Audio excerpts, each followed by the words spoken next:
My professional career started working for Save the Children in Lesotho in South Africa. So I always had a very strong interest and passion for child health. My inspiration for starting Apparito 5 years ago was just seeing the impact of asking children and families to travel to hospitals, how stressful they found it to take part in clinical assessment. And why does every test have to be so long, painful, and only be based in the hospital? So that's why I decided to change the way that we do patient monitoring and to offer them the opportunity to use innovation such as their own smartphone, wearable devices, video recordings to capture the disease impact aspects that are important to them.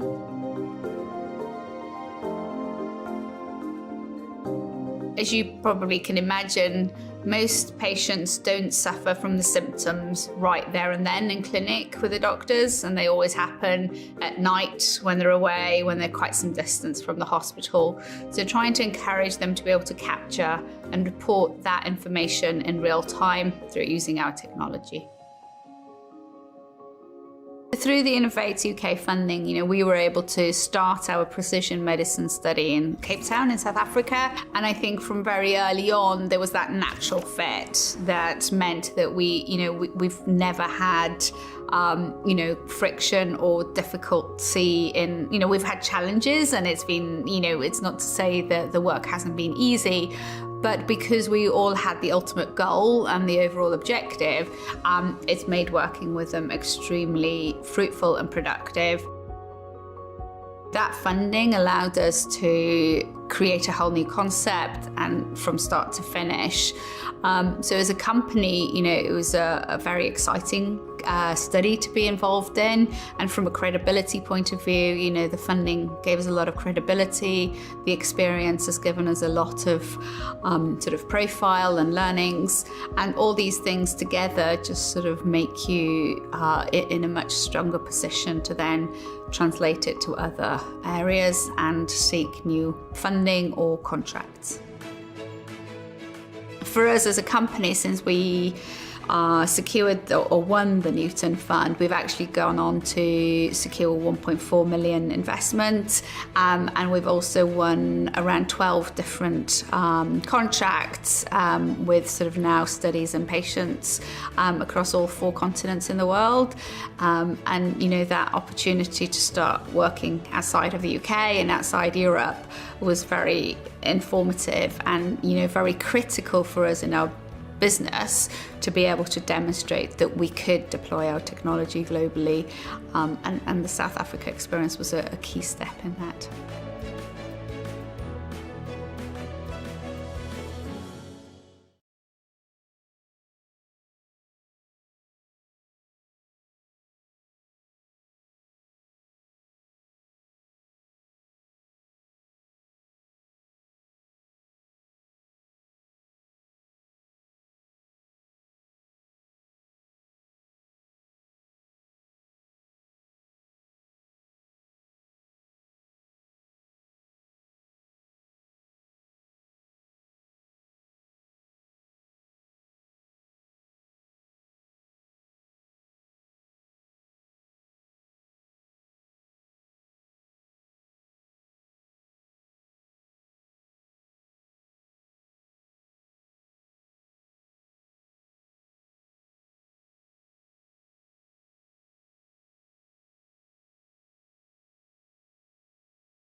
Welcome to the CHAP Soil Health Facilities here at Cranfield University. These facilities were set up in consultation with industry, farmers, agronomists, agribusinesses to address some of the key challenges in soil health management today. Soils are moving up the agenda, and certainly that is of concern for industry in terms of how soil quality, soil health affect crop growth. So we consulted with industry, and they identified approximately 4 key areas where these soil health facilities can address some of their key issues. So the 4 industry concerns is, are we getting as much out of our soils as we possibly can to increase crop yield? We're interested in how we can manage soils better to enhance crop establishment and growth, and therefore marketable yield to farmers throughout the country. So these soil health facilities allow us to look at crop growth over the whole rotation. We start off by preparing the soil as would be done in the field. So this is the soil processor which prepares those boxes that you saw in the glass house earlier, and it allows us to carry out any sorts of tillage or cultivations that we want on those boxes when they're joined together. And then those boxes are carried out into the glass house where the crops begin to grow. We then sow the crops. We observe the establishment and growth of the crops within the glass house that we're standing in now. So this is one of the chap growth rooms where we can set the temperature, humidity, light to represent any season throughout the year. And these are our erosion trays where we're looking at the effect of erosion on plant establishment. But we're also looking at the effect of erosion on damaging the plant by splashback and contaminating those leaves, which then require the leaves to be washed, which adds cost to the process. Chris is taking an image of the roots at depth, and what we're able to see is how the roots are penetrating through that compacted layer, and you can see the density of those roots from this scan, so we can see how those roots are penetrating through that compaction layer. That information tells us that these cover crops are doing a good job at breaking up that compaction, making the soil physical structure much better for the follow-on crop. So we're delighted that Cranfield hosts some of the assets, the facilities of two of the agri-tech centres that have been set up by the agri-tech strategy. We have marriage between those two centres, and this comes in the fact that the Agri-Epi hosts a phenotyping sensor platform. What this allows us to do is to observe how crops grow over time. So we're interested in different moisture regimes. Here we have a very dry condition, and you can see that the soil is crusting, which makes that emergence very difficult. Whereas here we have a wet condition where we're irrigating the plants, and you can see the crusting is much less obvious, and those plants are doing much better. And we can monitor that using some of the phenotyping sensors that we use in collaboration with Agri-Epi Centre. And that then leads itself to blend very well with the crop facilities which are growing the crop, but then we can analyse that crop in much more detail. Agri-Epi also have some cool room facilities where we can store the crop post-harvest, and we can monitor the levels of gas within these cold rooms to ensure that we're keeping nutritional quality and flavour. And that makes these facilities unique, that we have a seamless path right from primary production to post-harvest technology. It is very much for industry to answer some of their key commercial questions. So we believe these soil health facilities for the first time allow farmers, agronomists and agribusinesses to really understand soil management issues and how that can impact on crop health and protection. And by combining the CHAP facilities with Agri-Epi, we can observe those changes in crop health over space and time.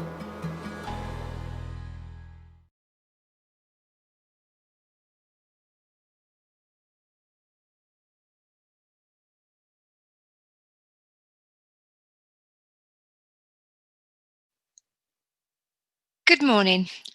I'm Jane Brookman from the KTN, and I'd like to welcome you to the final day of the GCRF AgriFood Africa East virtual mission.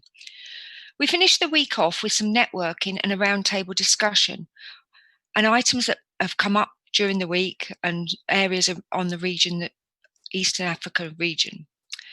I'll introduce our panel shortly, but first I'd like to say that if you have any questions for our panellists, please put them in the chat box on Facebook or YouTube, and we will try to answer as many as we have time for. If you use Twitter, please use the hashtag AgriFoodAfrica. I'd like to talk a little bit about next week first, which is next week our activities will focus on West Africa, so think about registering if these are of interest to you.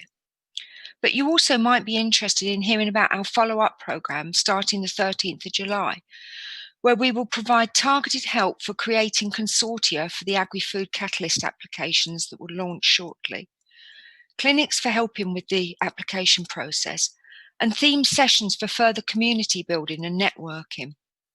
More information on this will be available next week on our website and LinkedIn page, so keep a lookout for that. Now, it's my very great pleasure to introduce today's panel. So first off, we have, so may I ask the panelists to just say hello as I introduce you, please? So first off, we have Sheena Rekondolia, Director at the UK Kenya Tech Hub. And Sheena, apologise if I've mangled your name. Over to you.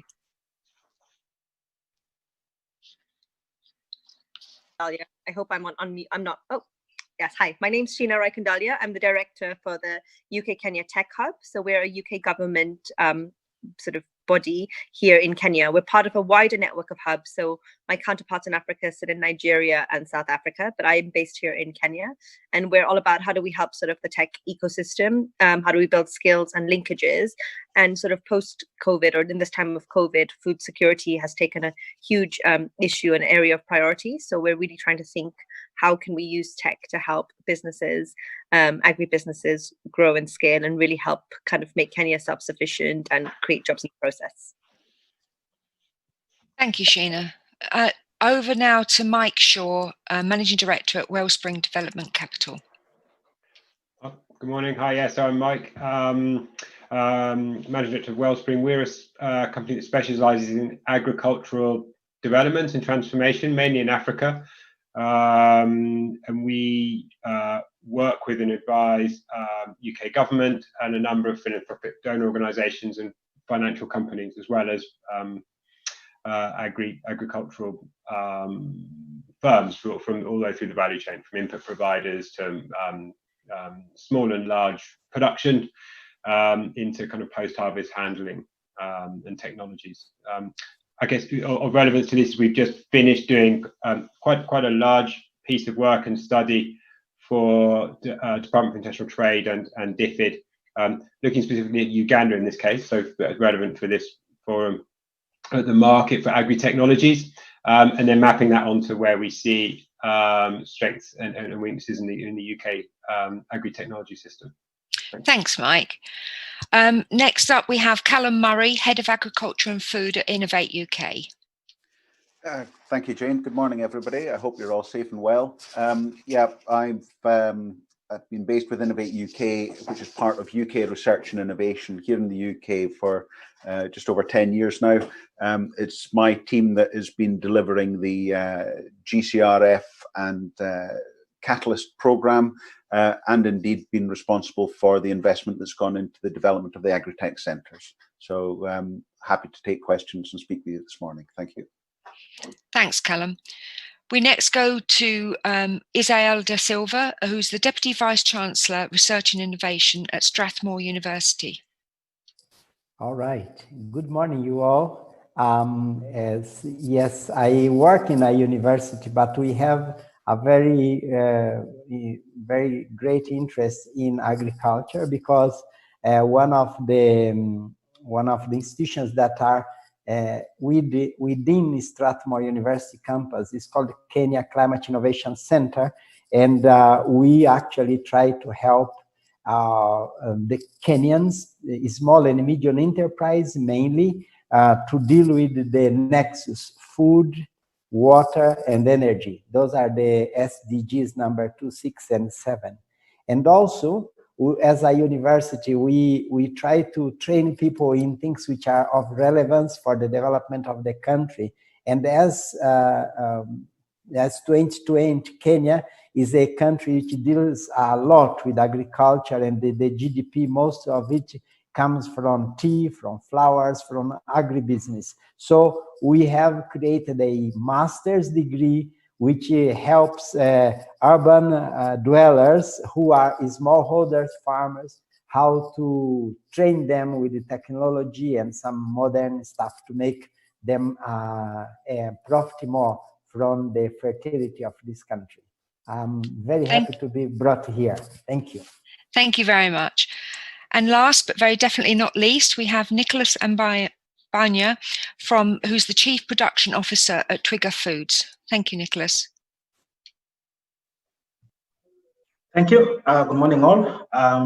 As Jane has said, my name is Nicholas Mbanya. I currently serve as Chief Production Officer at Twiga Foods. Previously, 21 years experience in the horticulture sector, where I've been involved in primary production, processing, sales and marketing in vegetables and fruits, flowers, and also agro-processing industry. Currently, we are doing something unique, the Twiga Foods, where after looking at the fragmented farmer distribution and also fragmented retail market in Kenya and even other African cities, we have come up with a digital marketplace where we are bringing the farmers and the vendors together and being able, through a well-designed distribution system, making it efficient and effective to get food products from farmers and onto the consumer through the vendors. Thank you and welcome.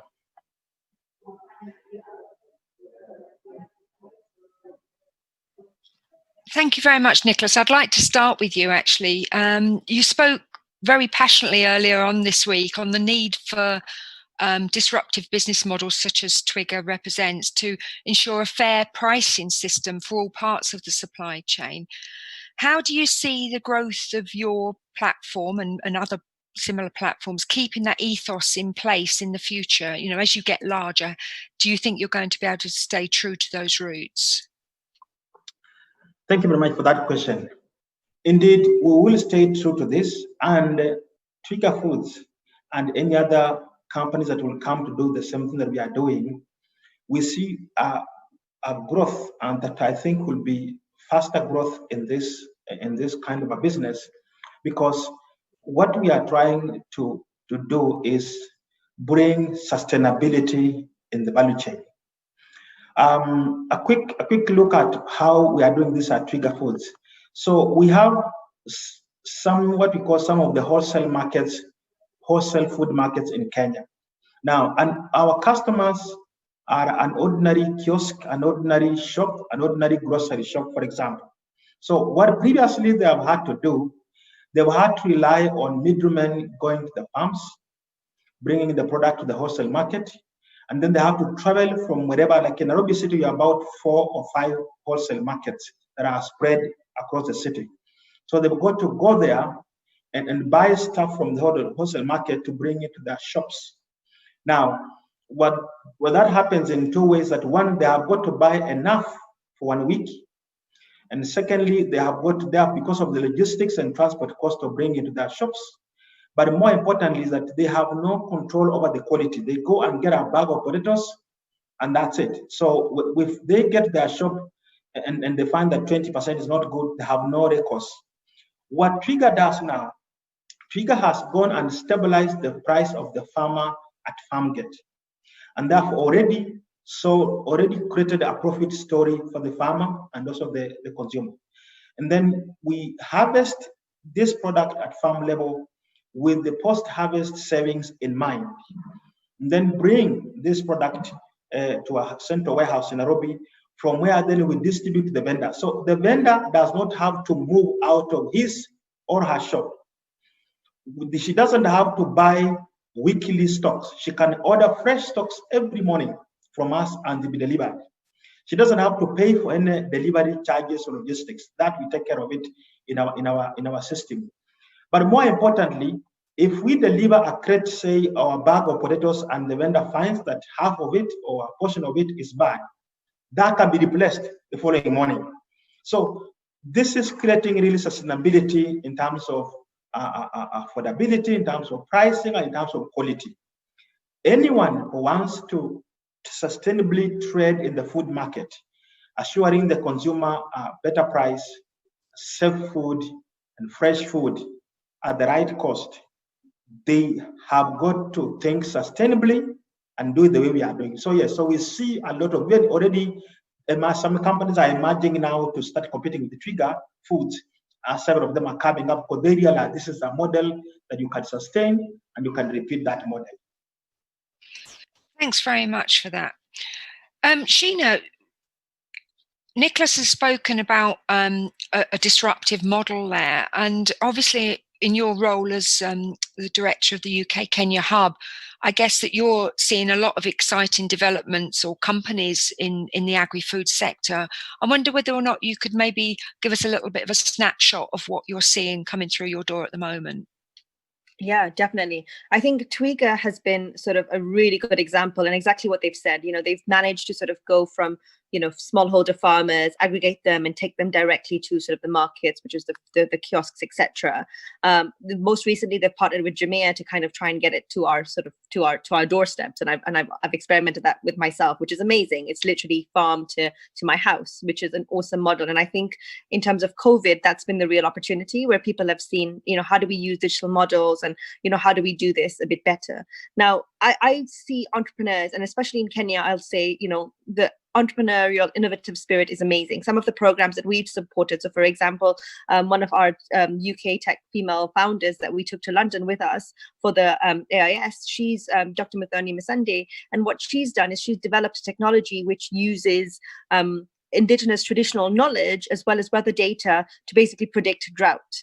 Which can help farmers then plan, etc. So we've seen a lot of innovations. We've seen a lot around drip irrigation systems. I was judging an agribusiness panel, agri contest on Tuesday this week with the SADA Bootcamp. And again, amazing innovations around the dairy value chain, around sort of seedlings, tissue cultures, lots and lots happening. But I think what I would like to sort of say is there's still a lot of potential that we've not looked at. So if you look at the value chain as a whole, I think when we look at smallholder farmers, you think of sort of low productivity, etc. But the biggest change, I think, will be when we stop thinking about agriculture and start thinking about agribusiness, agri-tech. Now, instead of thinking about agriculture and your image goes to sort of poor, the older generation of farmers looking for subsidies, etc., I think the greatest opportunity is let's turn this into an agribusiness, agri-tech opportunity. How do we get young people into agriculture? And the way you do that is two things. One, show that agriculture has the potential to make money, and then showcase those examples of how agriculture can make you money. It's a wealth creator. And number two, get technology involved, because that's what young people like. And there's a huge potential for technology. Like, I'm not sort of a person who says technology is a silver bullet. And as much as, we look at AI and sensors and things that are being used, I think just as important is sort of innovations around the business model, similar to what Twiga has done. And I think that's brilliant. So there's one is the cultural mind shift. Let's get young people involved into agriculture. Let's change the perception into agribusiness, making money. And number two, let's think more about value addition. Now, I get statistics, and I spend a lot of time with sort of Professor Bitangi Demo, who's an expert in this field, about the potential and how much food we're sort of importing, whether it's wheat or the value addition that we're not doing here. Once we, with the UK Kenya Tech Hub, we partnered with the government of Kenya, Konza Tech, Countrywide Association, and a hackathon. And one of the challenge areas identified by the government was food security. And one of the things that came out of this was the fact that we're not doing enough value addition. Some of the processors that we have here in the country are actually importing raw materials. So Twiga is doing a brilliant job getting the food to sort of, to the consumers, the shops, the kiosks, etc., the retailers. But what would be amazing also is imagine if we were getting that data, if we were getting that food supplied to the processors who can then do the value addition. So instead of us sort of exporting, and that once you create the value addition here, I think, again, farmers can get more price, but we're then starting to create our own food, which is a huge opportunity. Yeah. Thirdly, I think also looking at the demand side, let's get, what do Kenyans, what do Africans, what do they like to eat? Where can we use nutrition like cassava, for example, and have some innovations around that? And finally, around kind of post-harvest, cold storage losses, because more than 50% of produce in some value chains is lost because we don't have post-harvest technologies. So do we have some technology, post-harvest solutions, processing, which can help really reduce that food loss? And I think those are the kind of innovations which will really take agribusiness to the next level here in Kenya and Africa. Thanks very much for that. Now, I've got a couple of questions. I'm going to go to Mike first, but then I want to pick up that point about the young culture with Israel after I've spoken to Mike. So, Mike, we're hearing from Sheena there that it's about value addition and opportunities and about post-harvest losses. And I know that we were, you were speaking about the work that you've done in Uganda, but I know that you're also aware in East Africa of some of the opportunities around that space. So I wonder whether you'd like to maybe comment on that. Yeah, sure. I mean, yeah, just to build, I mean, agree with everything Sheena was saying. I guess then the trick is we're looking here at the relationship of for trade and industry and innovation between the UK and East Africa. So I guess the work that we were doing was, first of all, looking at all of those points you're saying, where are the market opportunities now, and where do we think they're going to be coming through in the future, in all of these sectors, whether it's agricultural inputs, production, post-harvest processing and losses, food technology, and all of these critical things that everyone's been talking about here, improving the logistical efficiency and reducing losses of food from farm to fork, as they say. There's immense amounts of inefficiencies at the moment in the food systems in East Africa in that space. But then importantly, we need to look at, well, who's already doing something about that? And also then where does the UK strengths typically fit in this piece? We know UK suppliers of innovation, or whether they're inventing new things or have ready for market technology, aren't all things to all people. So we've also mapped that back onto where we see the strengths and capabilities of effectively a fairly advanced sort of Western market provider like the UK. So to give you some examples, so for example, typically, because of the way we're set up in the UK, we're not necessarily a global leader in horticultural production. We are in some areas of it, but not in terms of primary processing. In terms of seed and genetics and glass house production. The places like the Netherlands and Israel are market using that.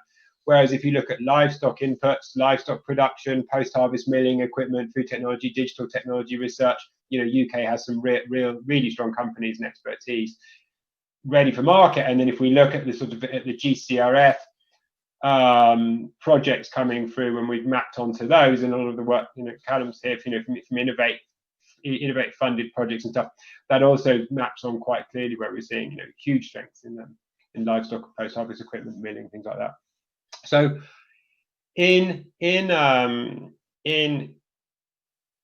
Uganda, what we were seeing is the strengths are I won't talk for too long because it would be very easy to go into huge detail, but the real strength in terms of where we're seeing opportunities in the market is in livestock, and especially livestock production inputs. So breeding of poultry, dairy and pigs, those are very fast moving and high growth industries. And it's one thing I'd really encourage UK companies to make sure they do before you go in. If you've got a technology or developing a technology or service, really understand not only where the demand is, but the size of that demand, the size of the market, and the growth potential of that market, and whether you're competitive with other technologies. Because I think sometimes people have the misconception in the West here that Africa's this sort of underserved, uncompetitive, sort of poor market at the moment, and it's not at all. It's very dynamic, very fast growing, and there's a lot of competition, a lot of great producers and service providers and technology creators in Africa, and also coming from other countries, especially when you look at Israel, the Netherlands, China, India, all the rest of it. So huge growth. When you look at Uganda, just very quickly, Uganda has great comparative advantages in terms of has a net surplus in production of core grains and commodities. So maize and soybean and stuff. Whereas you look at Kenya, for example, which is a faster and larger economy, they have a massive deficit in those things. So Uganda has a huge comparative advantage for not only producing feed inputs and food inputs, but also then the animal proteins that are the kind of value in the first stage value add from that. So in terms of poultry, dairy, and pigs, we see that as a very rapidly growing market. So and that the UK has great strengths there. So that would be, to Sheena's point about both sorting out the imbalance, but also in terms of what's being grown, but also thinking about how to improve the actual value addition to any crops that are being grown as well there then, Mike? Yeah, so we see strength. So just quickly, I'll go through this. So in Uganda, the big opportunities when you break... Probably fairly quickly, Mike. Okay, breeding, pharmaceuticals, feed and nutrition, and housing for livestock. Then on post-harvest, we're seeing it's all the silo storage, cold chain, milling, primary processing, food processing, all that stuff that Sheena was just talking about is a massive growth opportunity, and COVID-19's just created an even bigger stimulus for, you know, politically and for the companies in the food systems in East Africa to want to really double down and improve their post-harvest processing and reduction of food losses. And then the final part is around data and services, where UK has huge strengths, and increasingly the food systems in East Africa are quite informal. Like Sheena was talking about, a lot of smallholder farming still, or increasingly kind of middle-sized SME farming. It's quite informal, and governments are increasingly wanting to, frankly, tax that, but they can't see what's going on. Large multinationals and governments want to get more traceability so companies can prove the quality and also the origination of where food's coming from, and to show that they are helping their local economies. So anything around digital traceability, quality, building efficiency, so data services, and kind of financial and business kind of systems and technologies is a huge growth area and huge demand across East Africa, and all areas where UK has great strengths. Thanks, Mike. Isael, may I come back to the point that Sheena made about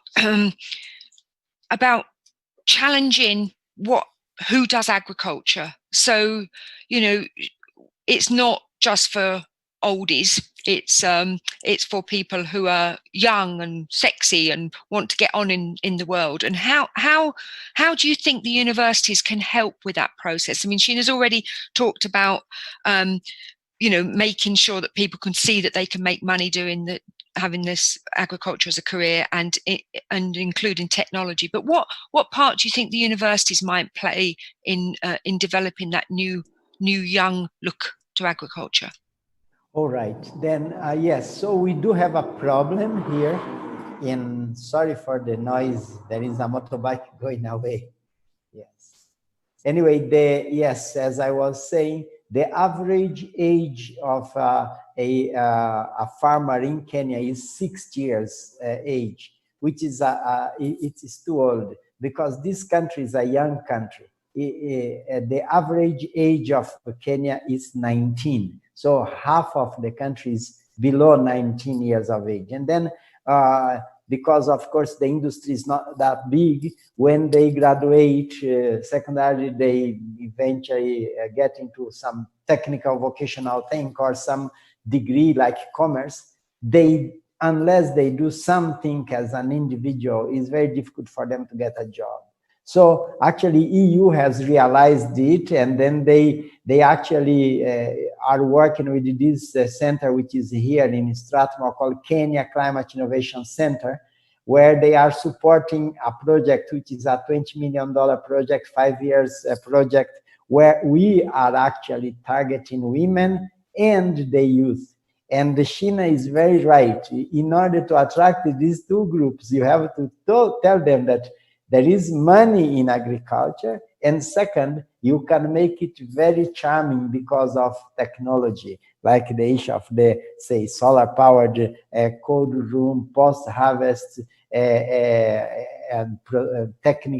techniques, or getting the cost of those produce in the market, in their mobile phone in a minute, and things like that. So we need actually this kind of cultural mind shift to attract them. We actually began in March this year, so it is at the very beginning, but we are setting up 8 centers of excellence around the geography of Kenya.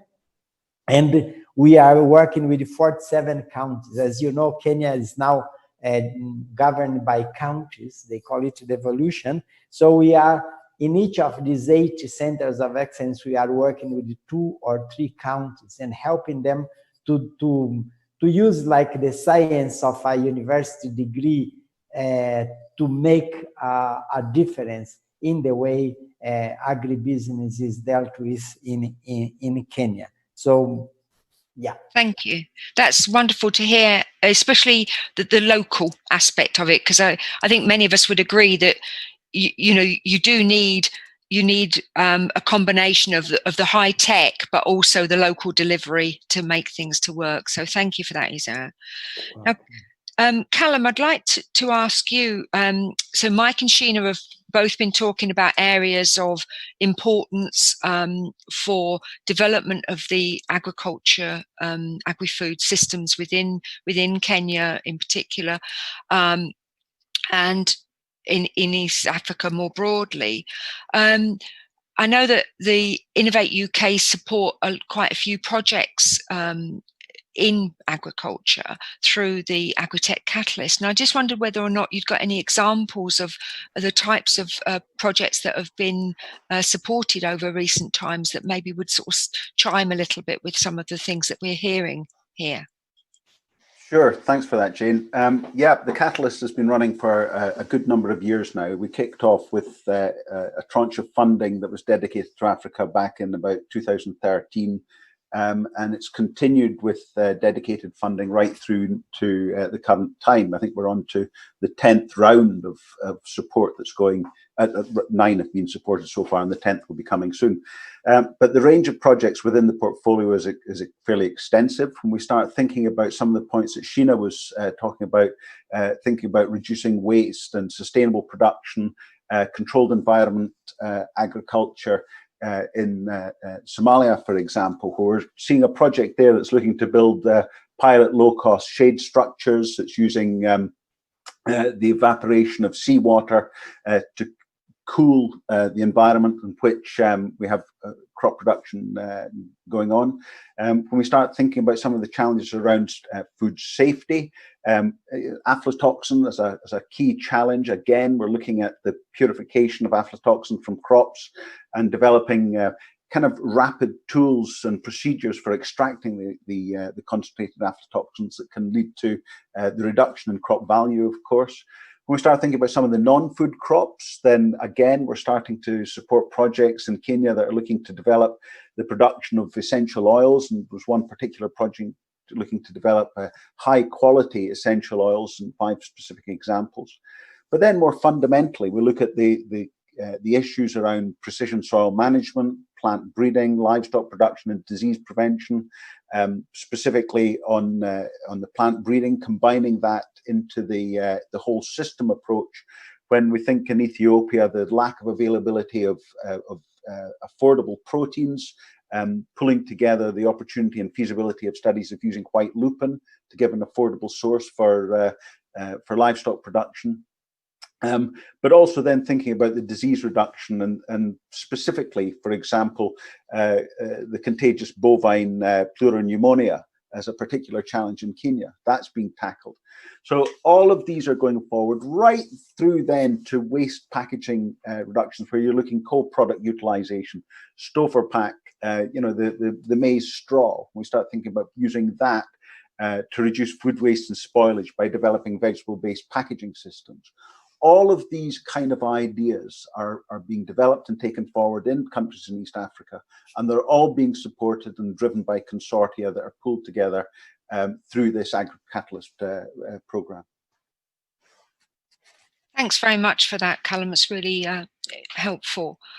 And now I'd like to finish this morning's discussion with a question, but for both Nicholas and I think for Sheena as well. So if I can ask you, Nicholas, in the first instance, and then maybe come to Sheena. Obviously for Sheena, ignore the Twigger component, but if Twigger expands, Nicholas, into other territories in Africa, do you expect to meet the same or different problems? And how do you think those are going to interact with the issues that you always find when you scale up and expand anywhere new or use new systems? Thank you very much. So after we laid out our system here in Nairobi, our next expansion city out of Kenya is Abidjan, Ivory Coast. Now, what we found interesting in Abidjan is that one of the challenges we are going to meet, which we have tried to overcome here in Kenya, but Kenya happens to be quite ahead in terms of technology, IT. So, we are among the African countries that IT is taking root very quickly, rapidly adopting IT and the computerized way of life. Now, what we found out in Abidjan, Ivory Coast, was that there was very low level of technology uptake. And we quickly realized that that is going to be one of the challenges we'll have to face when we start up in that market. And so one of the things that we have to do, we've got to find out who are we going to partner with in that kind of market to scale up technology uptake, because our solutions are digital based in terms of linking markets to produce. The other thing is that governments or countries that have regional governments, there are different laws and regulations guiding the movement of food and food products across regional borders. This, again, in Kenya, we've had to work hard in Kenya, we have what we call county governments. We had to engage the county governments management to harmonize their what we call the taxation system across the borders, to again play a role in minimizing the cost of these food products like that. And so what we foresee again in other countries, foresee that kind of a challenge in terms of different regional cross-border laws and regulations pertaining to movement of food and products. That's one of the challenges. And of course, infrastructure. I've already talked about the IT infrastructure. Now I'm also talking about the road and rail infrastructure in those countries. It's one of the challenges, again, we foresee that we need to address when it comes to having an efficient distribution system, right from the farm to the warehouse, and from warehouse to or distribution centers to various now market units. So it's basically, it's not just about the technology, it's about legislation and regulation and infrastructure. Sheena, would you care to comment on your thoughts on that as well, please? Yep, sure. So I think really good points Nicholas has made, and what I'd just like to add is every country in Africa is of course different with its own cultural context. But having said that, there are some similarities, and I think some of the challenges cut across. So for example, the youth point, the value addition point. One of the things that the AFDB was sort of saying was highlighting the same two things for Africa as a whole.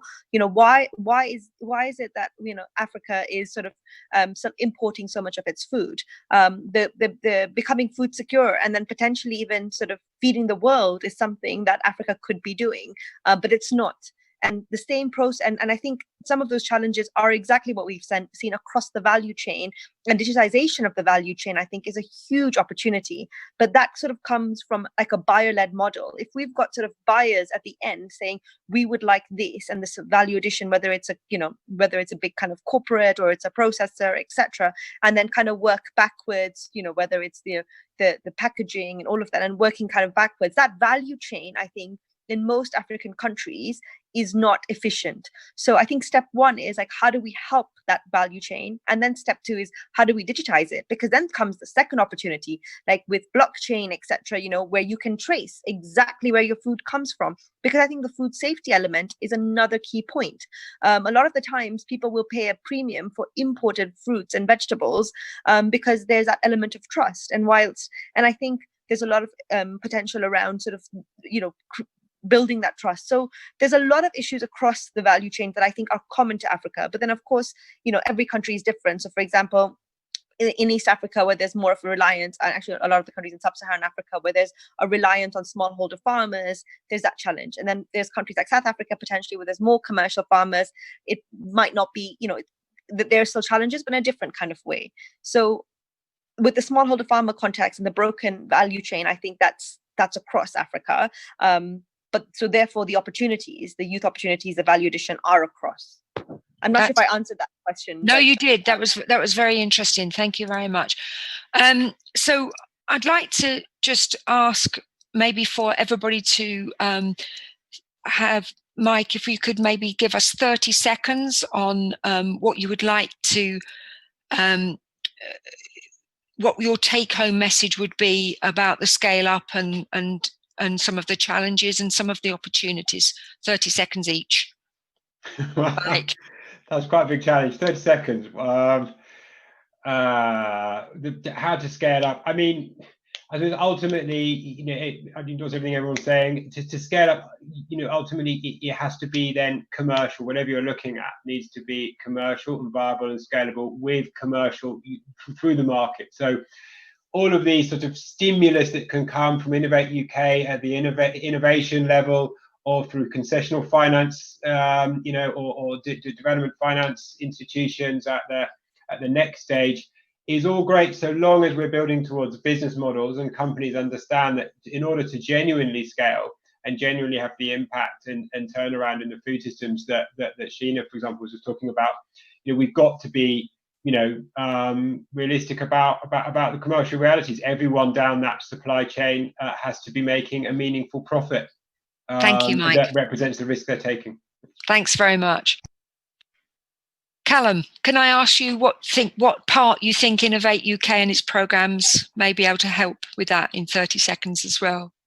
Sure, thanks very much, Jane. Building on what Mike was saying, the whole ethos of what we're trying to do is take the knowledge that's been generated by the academic institutions using public money, but turn that knowledge back into commercial reality so that we can rebuild the strength of economies in all the different African countries. And the support mechanisms that we've got in place, the capability that we've built through the development of the agri-tech centres that Ian Cox spoke about earlier this week, pulling together consortia that have African partners, engaging with some of the capability and expertise that we've got in the UK, along with the funding that comes available for this applied research. Working together, we will start to tackle some of these great challenges, and we're here to support, and I'd encourage everybody to engage. Thank you, Callum. And Isel, I'd like to go to you last to give us 30 seconds on how you feel that the university sector within Kenya could maybe help businesses with their scale up and future profitability. All right. So my point is very simple. We have to take care of the human factor. I feel myself very passionate, very knowledgeable, and very altruistic regarding the idea of bringing up agribusiness in Africa. But unless I find similar minds to put in my centers of excellence, which are 8 in the geography of Kenya and thereafter in other countries, I have failed, and this project will just become a statistics dead on water, just like many others in the past. So my prayer is that I find passionate, skilled, and altruistic people who can carry along this project and make it a reality. Thank you very much. Before we leave, I've got one question that has come through for Callum that I'd just like, it's quite a specific question, but I just think it would be a useful one maybe to talk about the KTPs, Callum, here. Somebody from CP has said, I was involved in an Innovate UK project, but the grant disbursements put a strain on our cash flow. Is it possible to adapt the terms to make it easier for smaller African companies to get involved? So again, I think this is about really being able to make things happen for smaller African companies perhaps to get involved. Yeah, sure. I can only emphasize that we completely understand the challenges of undertaking this work, and we have a mechanism that tries to deliver support in a way that is as accommodating as possible. Of course, there are challenges, and of course, the mechanism we have in being responsible in the delivery of public funding means that we have to see the actual activity take place before claims can be made. So manipulating and flexing the support mechanism that we have to deliver across so many projects, it makes it really difficult to start to ensure the due diligence as well as being as flexible as possible. We understand, we do our best, but I'm afraid it's not always possible to deliver the requirements of everybody. Thank you very much, Callum. We're 10 minutes over, so I'm afraid I'm going to have to call it to a close now. I'd like to thank all the panelists for taking the time out this morning to come and talk to one another and to you as an audience. Particularly like to thank Nicholas for his enthusiasm and talking about the disruptive business model that Twiga represents, to Sheena for providing her expertise from the Kenya viewpoint, to Isael for giving us an input on the university side, and to Callum and Mike for providing some input from the UK side. So I'd like to thank you all very much for joining, and we look forward to meeting you again soon. Thank you. Bye-bye.